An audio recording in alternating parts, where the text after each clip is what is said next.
ससुराल से बढ़कर रसोई।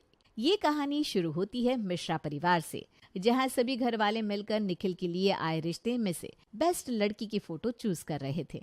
ये लड़की तो मुझे नहीं जची बेटा, तुझे कैसी लगी नेहा? कुछ खास नहीं है मम्मी। आप भी तो बताइए। अरे मेरे पसंद नापसंद करने से होगा भी क्या ममता जी? जिसके लिए लड़की देखी जा रही है, जिसे उसके साथ जिंदगी गुजारनी है, लड़की उसे पसंद आनी चाहिए, ना कि हमें। वरना बाद में पूरी उम्र हमें दोष देता फिरेगा।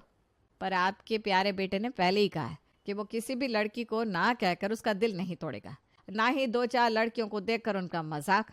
उसे साफ साफ कह दिया है, वो जिस भी लड़की को पहली बार देखेगा उसे सीधा हाँ ही कहेगा, चाहे वो जैसी भी हो। इसलिए लड़की पसंद करने की जिम्मेदारी हम पर है। लड़कियों की तस्वीरों में से बेस्ट तस्वीर छांट लेते हैं, फिर उन लड़कियों के घर जाकर उन्हें सामने से देख समझ लेंगे। फिर अगर कोई फाइनल हुई तब सीधा रिश्ता डन करने निखिल को बुला लेंगे। भाभी MBA हो तो ज़्यादा अच्छा रहेगा मम्मी, मुझे हेल्प हो जाएगी ना कैट देने में। हाँ हाँ, MBA लड़कियों की भी तस्वीरें आई हुई है। तो फिर लड़की अगर मुझे अच्छे पोहे खिला दे तो मेरी तरफ से भी डन। क्यों? वो क्यों पोहे खिलाएगी? मैं हूं ना किचन संभालने। पापा जी ये क्या बात हुई भला? ये क्या कर दिया पापा, ये तो भाभी की दुखती रग पर हाथ रख दिया। अब 2 घंटे पुराण सुनो। बोलिए ना पापा जी, क्या कमी रखी है मैंने? हाँ, यहाँ किसी के लिए कमी रखी है? सुबह 4 बजे रसोई शुरू करती हूँ जो रात 12 बजे तक चलती है, फिर भी आपको नई बहू से पोहे की उम्मीद है। वो क्या सोचेगी कि मिश्रा परिवार खाने का भूखा है? रुकिए, अभी जाती हूँ किचन में और पोहे बनाकर लाती हूँ। और मोना सीधा किचन में जाती है। तभी पड़ोसन सुगंधा चीनी मांगने वहां आती है और सभी का उतरा मुंह देख कर कहती है, आंटी जी वो शक्कर होगी क्या? हमारे यहाँ खत्म हो गई है तो मम्मी जी ने बोला ममता से मांग ले। अब हाँ हाँ लाती हूँ। सब ठीक तो है ना आंटी जी? आप सबका चेहरा इतना उतरा हुआ क्यों है? अच्छा आप अभी आई हो ना, इसलिए आपको पता नहीं भाभी कि हमारी बड़ी भाभी कैसी हैं। अभी आपको भी ना एक डेमो दिख जाएगा, 2 मिनट दीजिए। जैसे ही ममता किचन में जाकर चीनी के डिब्बे से चीनी निकाल कर लाती है, पीछे पीछे मोना भी हॉल में आती है। मम्मी जी आपको कुछ चाहिए था तो मुझे कहती ना। बताइए तो, मैं चीनी का डब्बा हमेशा स्टोव के पास लेफ्ट साइड में रखती हूँ, आपने राइट में रख दी। अपने हाथ से रखी चीज टाइम पर मिलती है। ऊपर से आपने ना जरूर हाथ धोए होंगे, पूरे किचन में पानी की बूंद है। अब मैं पोहे बनाऊं कि पोछा लगाऊं? ओह अच्छा, समझ गई नेहा तुम क्या समझाना चाहती थी मुझे। बस 2 मिनट दो मुझे, अब भी भाभी लाइन पे आ जाएगी।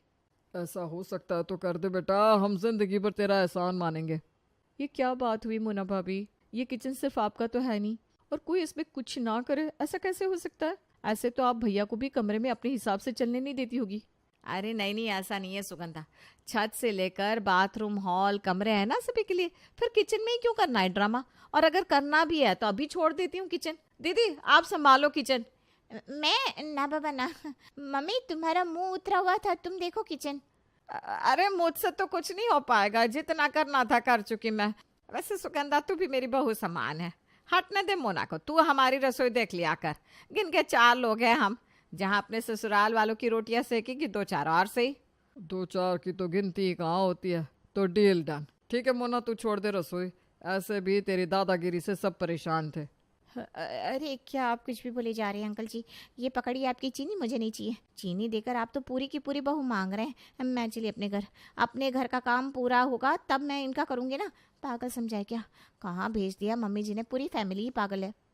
और हमेशा की तरह किचन फिर से मोना के पास ही रह जाता है। अगले शुक्रवार पूरा परिवार एक साथ जूही को देखने उसके घर के दरवाजे पहुंचता है। शर्त याद है ना मम्मी जी?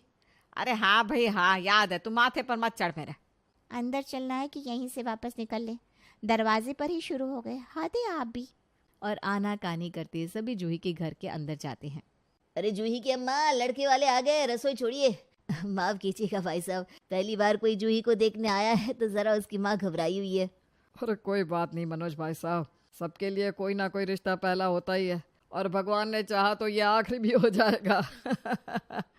दोनों परिवार में बातचीत शुरू होती है। जरा जूही को तो बुलाइए बहन जी।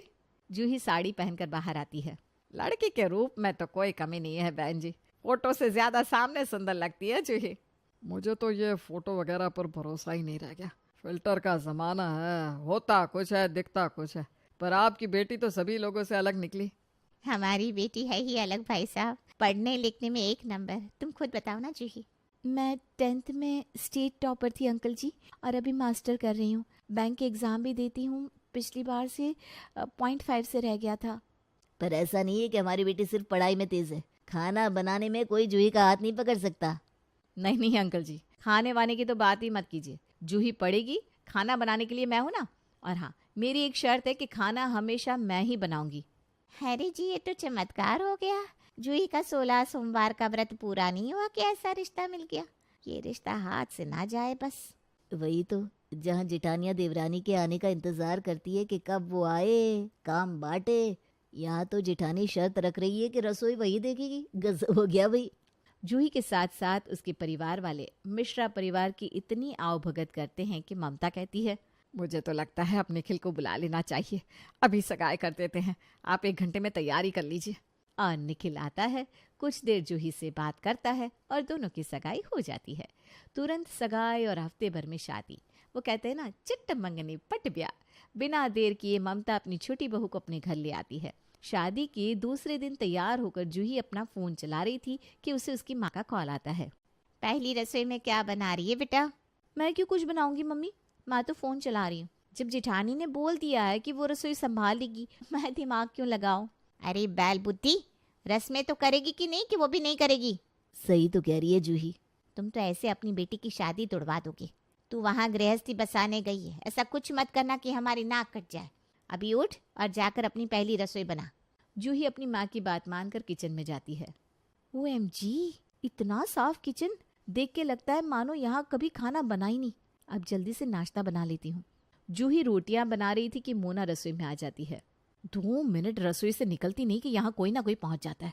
इतना सारा आटा स्लैब पर गिरा दिया जूही तुमने। अब काम कर ही रही हो तो ढंग से करो ना। अरे रोटियां बनेगी तो आटा तो गिरेगा ना भाभी, अभी खाना बनाने के बाद साफ कर दूंगी। नाश्ते की तैयारी तो मैं कर ही देती, इतनी हड़बड़ी क्या थी, किसे लग गई थी भूख? भूख किसी को नहीं लगी भाभी, पर मैं इस घर की बहू हूँ तो अपनी पहली रसोई तो करूंगी ना। और मैंने तो बस रोटियां ही बनाई हैं, कोई पाप नहीं कर दिया जो आप इस तरह टेढ़े जवाब दे रही हैं मुझे। अगर आप नहीं चाहती कि मैं ये रस्म करूं तो आप जाकर मम्मी जी को कह दीजिए, वो बाहर बैठे सभी मेहमानों को वापस भेज देंगी। मोना रसोई के बाहर आती है। जूही खाना बनाकर सभी को परोसती है खाने के टेबल पर। खाना तो बहुत अच्छा बनाती हो तुम बहू। सच में ऐसा लग रहा है मानो मैं किसी 5 स्टार रेस्टोरेंट में बैठा हूँ। मानना पड़ेगा ममता, तेरे तो दोनों ही हाथों में लड्डू है। दोनों ही बहू एक नंबर खाना बनाती है। इस रसोई के बाद जो महाभारत होने वाली है उसे तो मुझे ही झेलना होगा। इन लोगों को क्या पता, जो अपनापन ये दिख रहा है वो तो बस दिखावा है। काहे का 5 स्टार निखिल?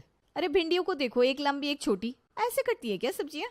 मैंने तो अपनी पहली रसोई में 4 सब्जी और 2 मिठाई बनाई थी। अब इतनी पढ़ने वाली लड़कियों से और क्या ही आशा की जा सकती है। खाने के बाद सभी उठकर अपनी प्लेट को लेकर रसोई में जाने लगते हैं। तभी मोना कहती है, आप रसोई में कहाँ जा रही है बुआ जी? प्लेट टेबल पर ही छोड़ दीजिए, मैं हूं ना, उठा लूंगी। अरे बेटा, कितना काम करेगी तू, और मुझे हाथ भी तो धोने हैं। तो गैलरी में हाथ धो लीजिए ना बुआ जी। अरे तेरी गैलरी का नल चालू ही नहीं होता, मैं जा रही हूँ रसोई में। जैसे जैसे सभी मेहमान रसोई में जाते हैं, मोना का टेंशन उतना ही बढ़ता जाता है। कुछ देर बाद जैसे ही शादी में आए हुए सभी मेहमान अपने अपने घर के लिए रवाना होते हैं, मोना का सफाई अभियान शुरू हो जाता है। बाप रे बाप, क्या हालत कर दी है इन लोगों ने मेरी रसोई की। सब कुछ यहाँ वहां कर दिया। छी छी छी। सुरेश जी, आज दोपहर और रात का खाना आप लोग बाहर से ही मंगवा लीजिए।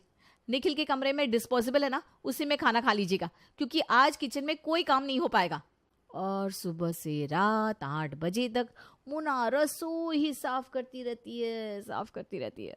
भाभी को भी न जाने कौन सा दौरा पड़ जाता है। इतनी गंदी तो रसोई नहीं थी। अरे तू ज्यादा मत बोल, अभी तेरी भाभी ने सुन लिया तो रसोई की जिम्मेदारी तेरे हाथ लग जाएगी। बोल, कर लेगी क्या काम तू? इस तरह मोना अपनी मर्जी के हिसाब से रसोई चलाती रहती है। कुछ दिन बाद जब दोपहर के वक्त ममता की नींद खुलती है और वो कमरे से बाहर आती है। बड़ी जोरों की भूख लग रही है, क्या करूं, सब लोग सो रहे हैं। मोना को उठाऊं क्या? नहीं, उसे अगर कोई नींद से उठाता है तो उसे माइग्रेन का दर्द हो जाता है। जब तक वो उठेगी तब तक मैं खाना खा लूंगी। जाकर देखते हूँ खाने में क्या है। ममता रसोई में जाती है और फ्रिज देखती है। अरे फ्रिज में भी कुछ नहीं है। लगता है बहू ने हमेशा की तरह सब कुछ खत्म करके बर्तन धो दिए। आटा गूंद के रोटियां बना लेती हूँ और दही के साथ खा लूंगी। ममता रोटी बनाने के बाद अपने हिसाब से स्लैब साफ करके जैसे ही खाने बैठती है कि मोना की आंख खुल जाती है। और आंख खुलते ही मोना अपनी फेवरेट रसोई में जाती है और जैसे ही वो स्लैब को देखती है समझ जाती है किसी ने तो रसोई में कुछ तो बनाया है। जीने नहीं देगा यहाँ कोई मुझे। दिन भर मैं सफाई करती रहती हूँ, खिला पिला कर सोने गई थी, फिर भी किसी के पेट की भूख जग गई। अरे मुझे उठा देते, पर नहीं, पहले चाय बनाकर पीती हूँ, सर बहुत दर्द हो रहा है। जैसे ही मोना दूध निकालने के लिए फ्रिज खोलती है तो वो देखती है दही तो फर्स्ट रैक की जगह सेकंड रैक में है, और ये देखते ही उसका दिमाग चकरा जाता है। वो चिल्लाती हुई हॉल में आती है जहां उसकी सास दही के साथ पराठे खा रही थी। आपको दही चाहिए थी तो मुझे बोल दिया होता मम्मी जी, मैं आपके लिए दही बल्ले बना देती। अरे बहू तू सो रही थी ना, तुझे उठाती तो तेरे सर में दर्द हो जाता, और वैसे भी ये घर मेरा भी तो है। किसी वक्त तू इधर उधर हुई तो रसोई में मैं 2 रोटी बना लूंगी तो क्या हो जाएगा। पूरा दिन खराब हो गया मेरा। आपको पता है ना मम्मी जी, मुझे पसंद नहीं कि कोई मेरी रखी हुई चीजों को यहाँ से वहां करे। अब पूरी रसोई फिर से साफ करनी पड़ेगी। मोना के चीखने चिल्लाने की आवाज सुनकर सभी की आंख खुल जाती है और सभी हॉल में जमा हो जाते हैं, पर कोई कुछ भी नहीं कहता, क्योंकि अगर मोना ने गुस्से में रसोई छोड़ दी तो तो रसोई संभालेगा कौन। पर जितना सभी मोना की बात को इग्नोर कर रहे थे, मोना की मनमानी उतनी बढ़ती जा रही थी। एक रोज रात के 12 बजे तक नेहा पढ़ाई कर रही। अभी तो एक चैप्टर और बाकी है, बड़ी तेज भूख लग रही है। भाभी ने तो किचन साफ भी कर दिया, अब क्या करूं? कुछ देर वेट करती हूँ। जैसे ही हॉल की लाइट ऑफ करके भैया जाएंगी, उसकी कुछ देर बाद मैगी बना लूंगी, किसी को कानो कान खबर भी नहीं होगी। पर नेहा की किस्मत कहाँ इतनी अच्छी थी। नेहा मैगी बनाकर खाकर पढ़ने लगती है और इसी में उसकी आंख लग जाती है और झूठे बर्तन उसके बेड पर ही रह जाते हैं। नाश्ते के वक्त अगली सुबह जब तक नेहा उठती है, मोना ऑलरेडी किचन में जा चुकी थी। सत्यानाश, अब क्या करूं? हे भगवान, अब कुछ समझ में नहीं आ रहा। भाभी को पता चल गया तो क्या होगा? नेहा ये सोच रही थी कि रसोई से मोना की कुड़कुड़ की आवाज आने लगती है। ये मरजानी प्लेट कहाँ गई? नाश्ता लगाना है और प्लेट नहीं मिल रही, यहीं तो रखी थी मैंने। जरूर जूही ने इधर उधर की होगी। जूही, जूही! मोना की आवाज सुनकर जूही अपने कमरे से बाहर आती है। अब क्या हो गया भाभी? रोज कुछ न कुछ लगा ही रहता है। रसोई नहीं हो गई, आटे की चक्की हो गई, अब तो मैंने किचन में जाना तक छोड़ दिया है।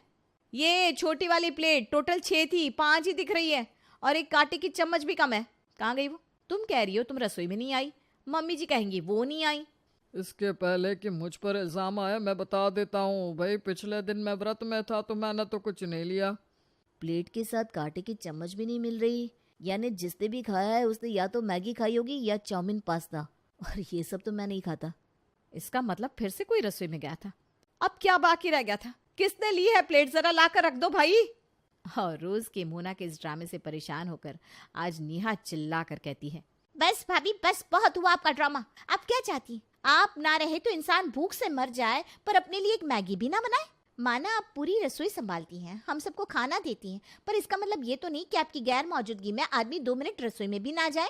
उस हिसाब से तो मुझे भी कहना चाहिए कि मैं घर में पोछा लगाती हूँ तो कहीं फर्श पर नहीं चलेगा। जूही भाभी को भी कहना चाहिए, वो कपड़े धोती है तो कोई कपड़े पहनेगा नहीं, क्योंकि अगर कपड़े में दाग लग गए, कोई कपड़ा यहाँ से वहां हुआ तो उनका काम बढ़ जाएगा। दीदी बिल्कुल सही कह रही है भाभी। हाँ बिल्कुल सही कह रही है नेहा, किसी चीज की एक सीमा होती है बहू। ससुराल बड़ा है या रसोई? तुमने तो ससुराल से बढ़कर रसोई को ही अहमियत दे दी। मुझे नहीं पता मम्मी जी, इस बात पर पहले भी बहुत बार बहस हो चुकी है। आप सब अलग हैं और मैं अलग हूँ। मैं अगर रसोई संभालूंगी तो फिर मुझे उसमें किसी का भी हस्तक्षेप नहीं चाहिए, और रसोई संभालूंगी तो मैं ही। नहीं रहेगा हस्तक्षेप भाभी, मैंने इसका भी उपाय ढूंढ लिया है। हमारे घर के बाहर जो स्टोर रूम है ना, उसी को किचन बना देते हैं और भाभी को सौंप देते हैं। भाभी का बेड, तकिया, बिस्तर भी वहीं लगा लेंगी। 24 घंटे चेक करती रहेंगी कि कहीं कोई अंदर तो नहीं आया, आराम से नजर भी रख पाएंगी। वैसे तो मैं कभी इन बातों में नहीं बोलता, पर आज मुझे लग रहा है कि नेहा सही कह रही है। फिर घर के अंदर की रसोई में हम सब जा सकेंगे और बाहर की रसोई मोना देखेंगे, ठीक है ना? और अपनी रसोई को लेकर प्यार के आगे मोना इस बात पर राजी हो जाती है। अगली ही सुबह इंटीरियर डिजाइनर आकर बाहर के शोरूम को किचन में चेंज कर देते हैं। अपना बोरिया बिस्तरा लेकर मोना वहीं शिफ्ट हो जाती है और मिश्रा परिवार की ये प्रॉब्लम हमेशा के लिए सॉल्व हो जाती है।